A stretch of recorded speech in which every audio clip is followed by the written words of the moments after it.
मैले तपाईँलाई कतिचोटि बोल्न पाइँदैन भन्नुहोस् न मैले के थियो सक्ने कि बोल्न पाइँदैन यो के समय मैले तपाईँलाई दिनुपर्छ। अरे मैले चाहिँ बोल्न पाउनुपर्छ अध्यक्ष म हो नि त। अध्यक्ष तपाईँ हो कि बोल्न पाउने अधिकार मलाई छ बोल्नु म यहाँ पढ्दै गर्छु, मैले बोल्न पाउनुपर्छ बोल्दै गर्छु। विभाजन गरी मिति 2083ले मान्य सदस्य म बोल्दैछु।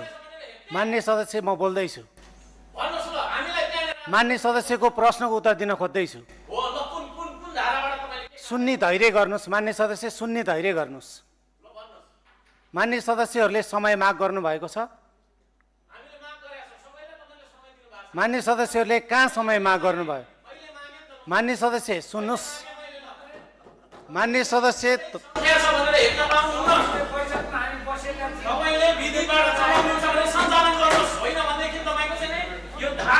सबै मिचेर चलाइराख्नु भएको छ।